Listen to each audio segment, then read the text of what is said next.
Issue Point and Gooner in the house, back with another bang on video. Well, ladies and gentlemen, we've got unbelievable, suspenseful news for you guys. So sit back, relax, enjoy for whatever news that's coming your way. The first news that's coming your way: did you know Mauricio Pochettino left a goodbye message for his players at Tottenham in that tactical drawing board? Well, here's what he wrote: big thanks to you all. We can't to say goodbye. You will always be in our hearts. Unbelievable, Mauricio Pochettino. You'll definitely be missed. Unfreaking believable. But moving on, Stan Kroenke's 1.23 billion decision that will leave Arsenal fans wondering where the freaking money is. Stan Kroenke's new SoFi Stadium is set to open on July 25, 2020 in Hollywood Park. The state-of-the-art stadium includes 70,240 seats with a transparent dome that spans more than 3 million square feet, a 6,000 seat performance center that will anchor a 298-acre complex of office buildings, shops, residential units, restaurants, hotels, movie theater, and parks. SoFi will mark the end of one NFL era in Los Angeles and the beginning of another, while the stadium set to house Los Angeles Rams and Los Angeles Chargers, two clubs whose high-level executives barely speak with one another. And just recently, Los Angeles Chargers owner Dean Spanos had to deny that he had no intention of moving the franchise to London. Well, we're not going to London, said Spanos. We're not going anywhere. We're playing in Los Angeles. No consideration has been given to the Chargers playing anywhere other than Los Angeles at a new stadium in Hollywood Park next season and beyond. Well, it just freaking looks like Kroenke is intent on delivering on his promise and not cutting corners, and is privately funding the SoFi Stadium, with it carrying a 5 billion price tag. He has invested reportedly 1.23 billion of his own personal fortune into the stadium complex. But with neither side managing to attract more than 46,435 per game in 29, Kroenke's gamble could be one that comes back to bite him. Meanwhile, with Arsenal struggling in the Premier League and reportedly no planning to spend in January, fans will surely be asking where their owners is getting that $5 billion for the project from. Moving on, Sean Wright Phillips explains why Arsenal must sack Unai Emery. He says that he believes that he has urged Arsenal to sack Unai Emery. Well, he says, I think it's time for Emery to leave Arsenal. They've had a poor start to the season, and I think something needs to change. My dad, Ian Wright, he's his dad, is going to kill me for saying that, but he's in the jungle, so I should be safe.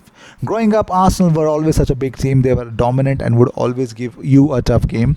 They seem to have lost something of that steel, and it makes me sad to see, if I'm being honest. As well as the manager, there are deep issues that need to be addressed. Arsenal have been crying out for a defender for years.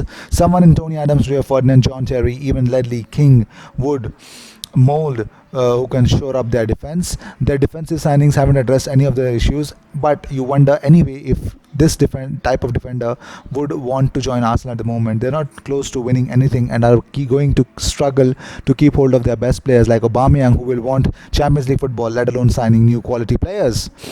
Well, it's really true. That's what he said. Because also, talking about Granit Xhaka, he said Granit Xhaka was wrong to react in the way that he did, especially to his own fans. All players have bad games, and abuse is a part of the game. If you're getting abuse from your own fans, then you are clearly doing something wrong, and it is down to you to correct as a player.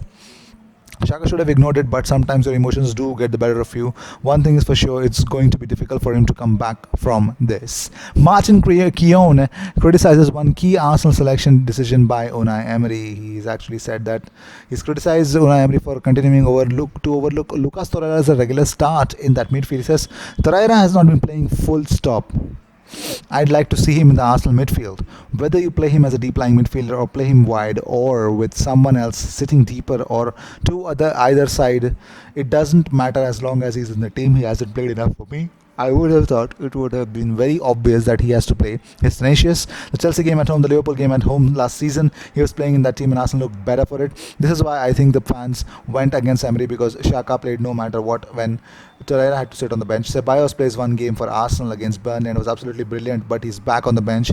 Maybe it's Xhaka he needs to take out.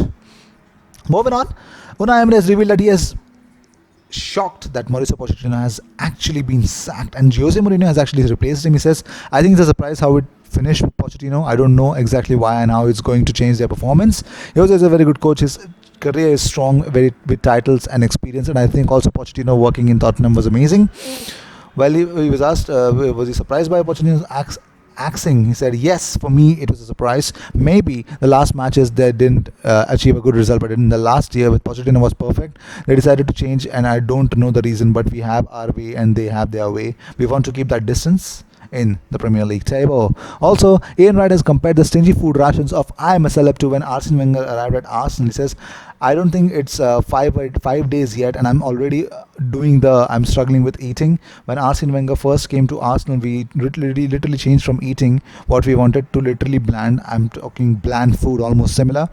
It's almost taken me back to remembering how bland the food was.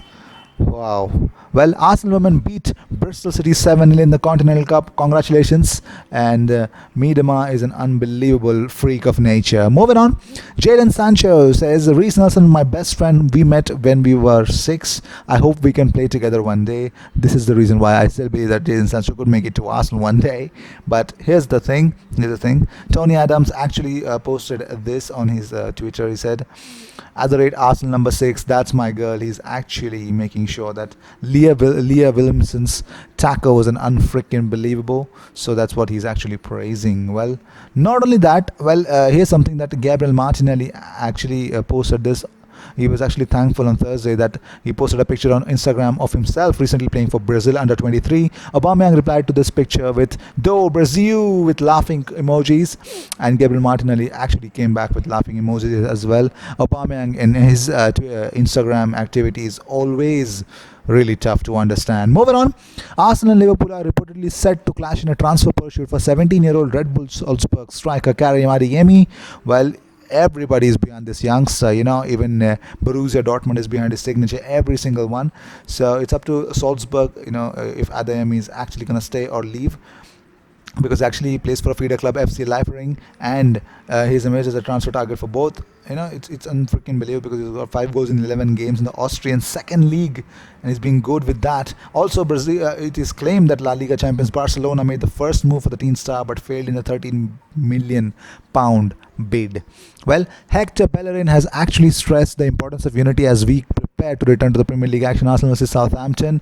Will Arsenal fans believe it or not? It's up to them for them to understand. But I would want all the Arsenal fans to actually sit back, relax, and enjoy, and definitely support and unite for the team's sake at least. Moving on, here's the little latest that we've got. Arsenal have just took this down from their website. This would mean that Unai Emery could lose his job. I don't know. Let's see.